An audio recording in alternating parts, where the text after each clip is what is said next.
Bismillahirrahmanirrahim. Assalamualaikum warahmatullahi wabarakatuh. Di sini saya akan mencoba menjelaskan materi pertemuan ke-6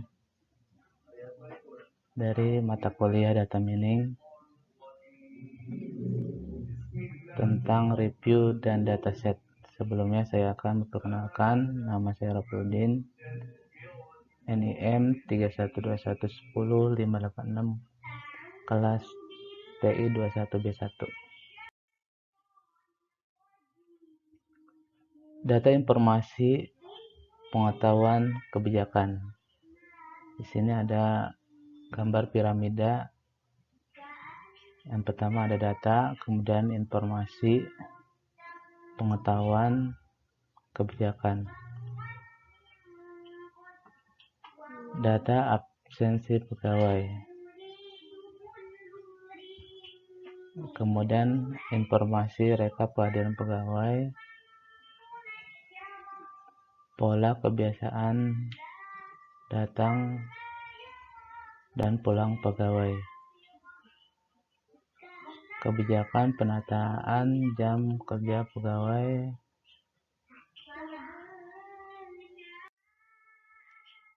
bidang ilmu data mining.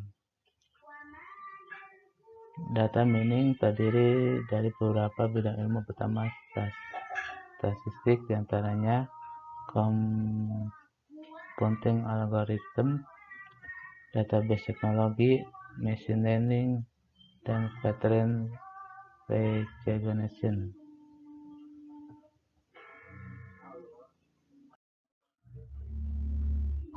Peran utama data mining. Data mining diantaranya yang pertama estimasi, kedua forecasting, ketiga klasifikasi, keempat clustering, kelima asosiasi.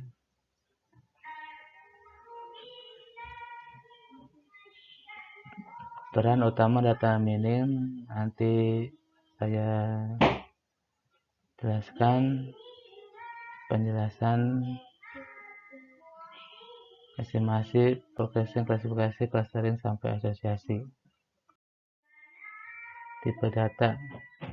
Tipe data terdiri dari measurement, counting, measurement rasio interval, counting ordinal dan nominal.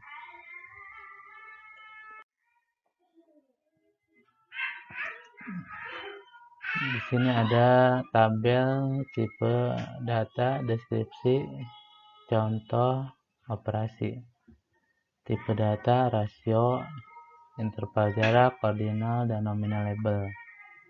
Deskripsi, data yang diperoleh dengan cara pengukuran di mana jarak dua titik pada skala sudah diketahui mempunyai titik nol yang absolut. Contohnya umur, berat badan, tinggi badan, jumlah uang. Operasi, geometric mean, harmonic mean, percentage. Lanjut, peran utama data mining. Sama seperti yang tadi saya jelaskan, ada estimasi, ada forecasting, klasifikasi, clustering, dan asosiasi. Estimasi waktu pengiriman visa. Ini ada contoh. Label customer, jumlah pesan, jumlah traffic light, jarak, waktu tempuh. Customer pertama, jumlah pesanan 3, jumlah traffic 3, jaraknya 3, waktu tempuh 16.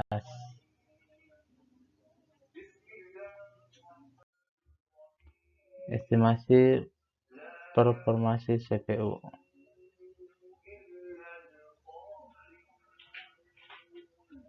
Di sini ada tabel cycle time, main memory, cache, channel, performance.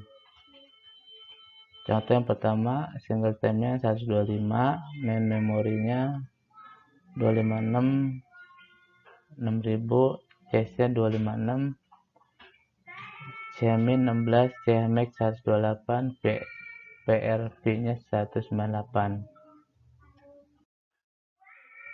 Output pola model knowledge. Pertama, formula atau function, rumus atau fungsi regresi. Waktu tempuh sama dengan 0,48 tambah 0,6 jarak ditambah 0,34 lampu tambah 0,2 pesanan. Yang kedua, decision tree, pohon keputusan. Ketiga, kolerasi dan asosiasi. Keempat, rule atau aturan. Yang kelima, cluster. Forecasting harga saham. Di sini ada gambar tabel forecasting harga saham. Dataset harga saham dalam bentuk time series atau rentang waktu.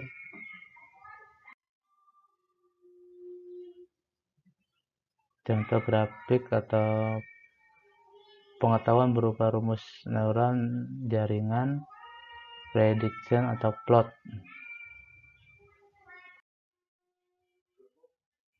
Contoh dari forecasting cuaca.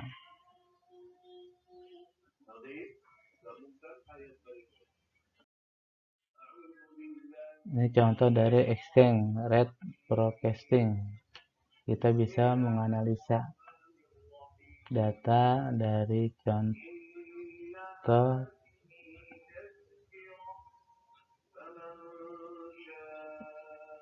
USD atau IDR dari tabel exchange rate forecasting.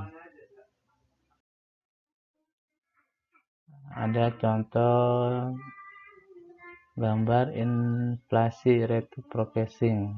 Kita bisa menganalisa data dari selama 5 tahun inflasi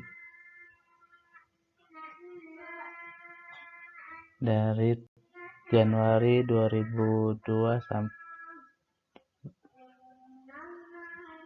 sampai Januari 2012.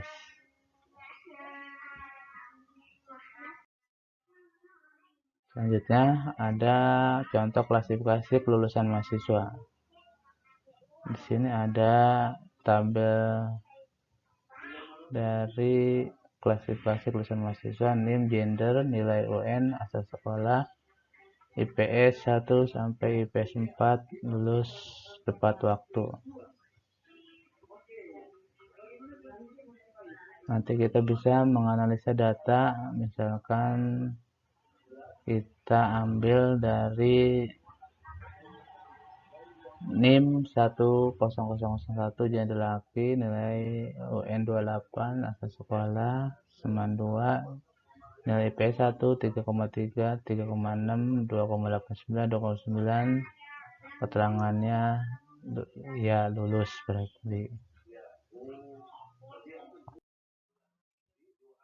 Ada contoh data pengetahuan berupa pohon keputusan.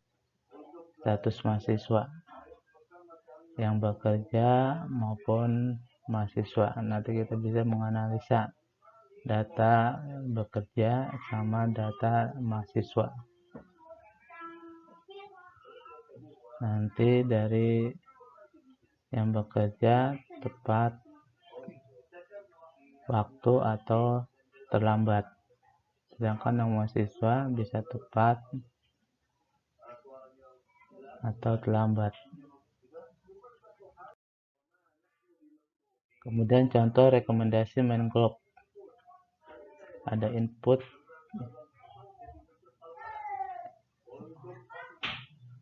tabel data outlook, temperatur, humidity, windy, dan fly.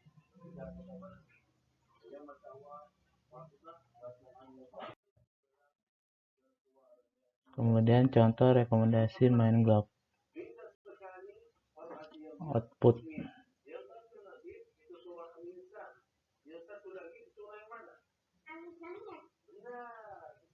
selanjutnya metode data mining. Terdiri dari classification, adalah metode yang paling umum pada data mining. Persoalan bisnis seperti churn analysis dan risk management biasanya melibatkan metode klasifikasi. Klasifikasi adalah tindakan untuk memberikan kelompok pada setiap keadaan. Setiap keadaan berisi sekelompok atribut, salah satunya adalah kelas atribut. Metode ini butuh untuk menemukan sebuah model yang dapat menjelaskan kelas atribut itu sebagai fungsi dari input atribut. Yang kedua, clustering. Clustering juga disebut sebagai segmentasi. Metode ini digunakan untuk mengidentifikasi kelompok alami dari sebuah kasus yang didasarkan pada sebuah kelompok atribut. Mengelompokkan data yang memiliki kemiripan atribut. Clustering adalah metode data mining yang unsupervised, karena tidak ada satu atribut pun yang digunakan untuk memandu proses pembelajaran. Jadi seluruh atribut input diperlakukan sama. Kebanyakan algoritma clustering membangun sebuah model melalui serangkaian pengulangan dan berhenti ketika model tersebut telah memusat atau berkumpul. Batasan dari segmentasi ini telah stabil. Metode data mining, association. Association juga disebut market basket analysis. Sebuah problem bisnis yang khas adalah menganalisa tabel transaksi penjualan yang mengidentifikasi produk-produk yang sering sekali dibeli bersamaan oleh customer. Misalnya, apabila orang membeli sambal, biasanya juga dia membeli kecap. Kesamaan yang ada dari data pembelian digunakan untuk mengidentifikasi kelompok kesamaan dari produk dan kebiasaan apa yang terjadi guna kepentingan cross-selling.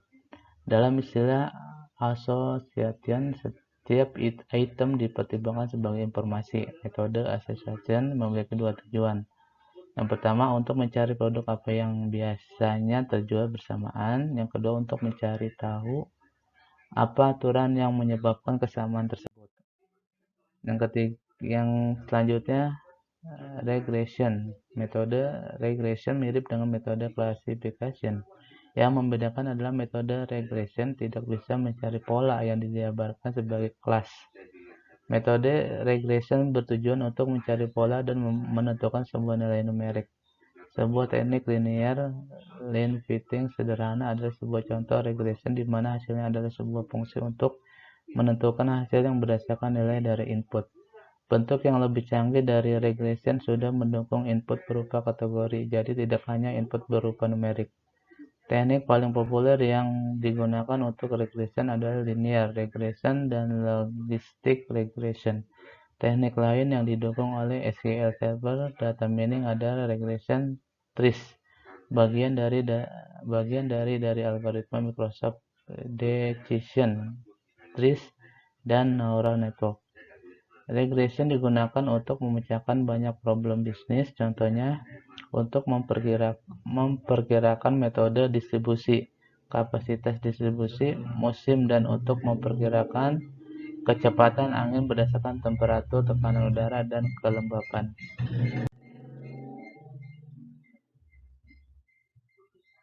Metode data mining Procasing juga adalah metode data mining yang sangat penting. Contohnya digunakan untuk menjawab pertanyaan seperti berikut. Seperti apa jadinya nilai saham dari Microsoft Corporation pada Nasdaq? Disimbolkan sebagai MSVT pada keesokan hari. Sebanyak apa penjualan produk tertentu pada bulan depan? Teknik forecasting dapat membantu menjawab pertanyaan-pertanyaan di atas. Sebagai inputnya, teknik forecasting akan mengambil sederetan angka yang menunjukkan nilai yang berjalan seiring waktu, dan kemudian teknik forecasting ini akan menghubungkan nilai masa depan dengan menggunakan bermacam-macam teknik machine learning dan teknik statistik yang berhubungan dengan musim, tren, dan noise pada data.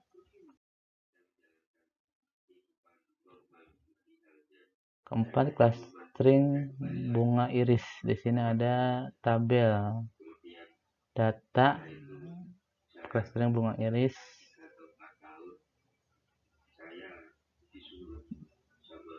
A1 ditunjukkan sebagai pembelajaran dengan metode clustering. Nanti di tabel ini kita bisa menganalisa clustering bunga iris.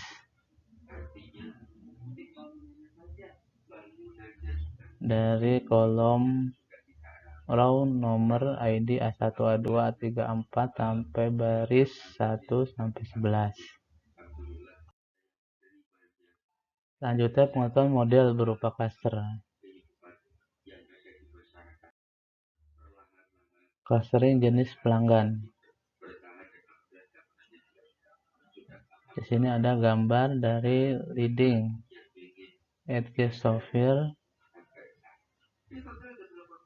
Kemudian ada big brand software, value conscious software, dan special spender.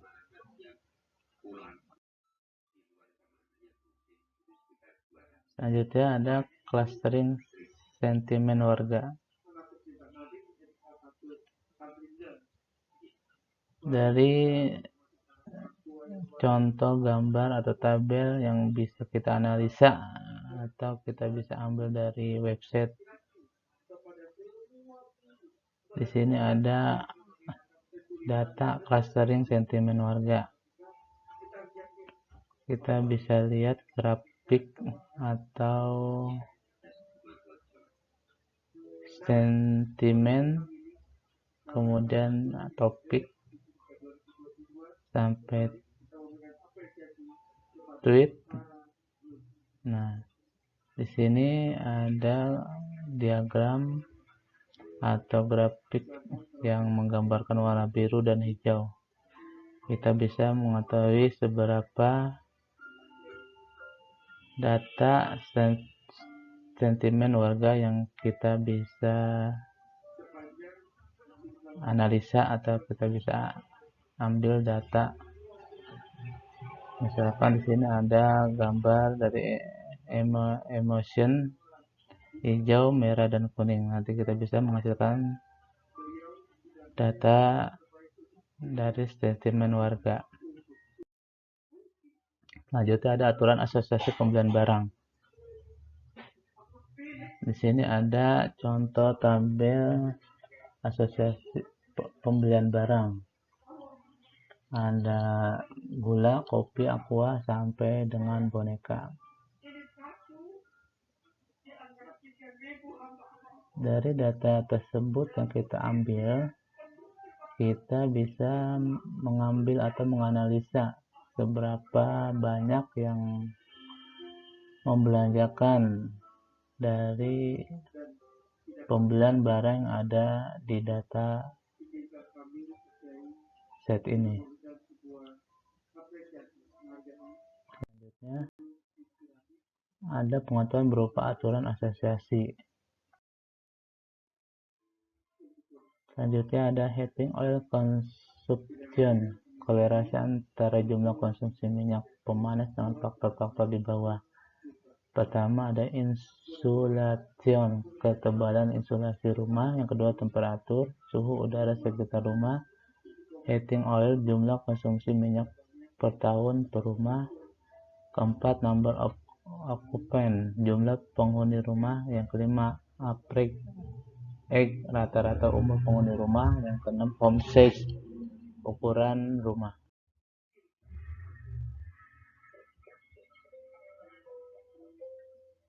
Lanjut, di sini ada data set dari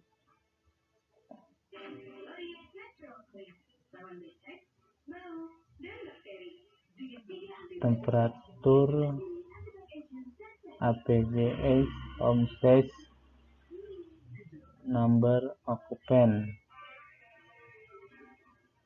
Misalkan kita ambil dari data kolom APGX.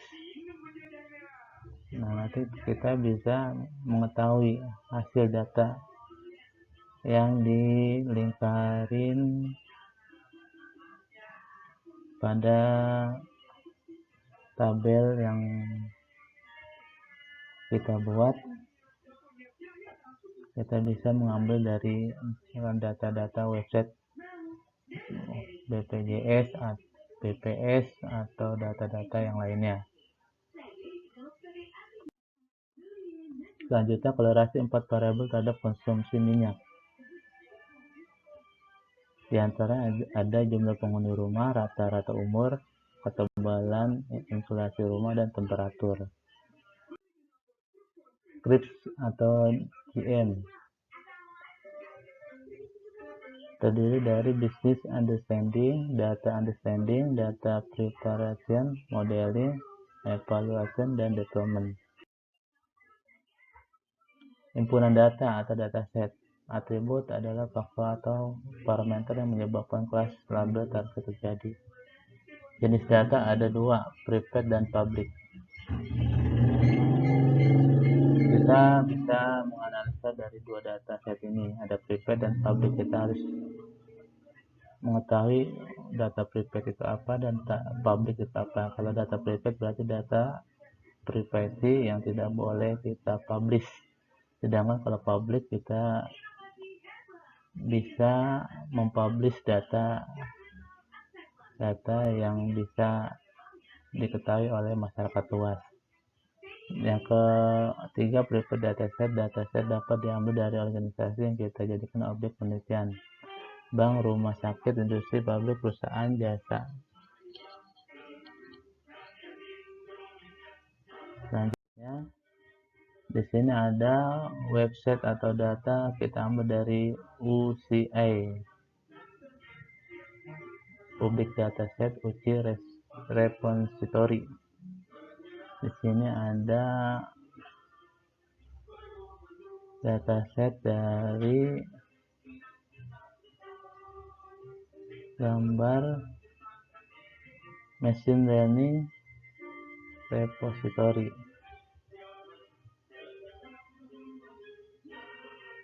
Kita bisa ambil misalkan contoh dari name, data tipenya, data konteksnya, atribut tipenya, instances, atribut, dan tahun. Di sini ada banyak data yang kita olah atau kita analisa. Kita bisa ambil data dari website yang ada di UCI. Selanjutnya, contoh missing data, dataset missing data set CSV. Lanjut, mungkin itu yang bisa saya sampaikan, kurang lebihnya mohon maaf. Assalamualaikum warahmatullahi wabarakatuh.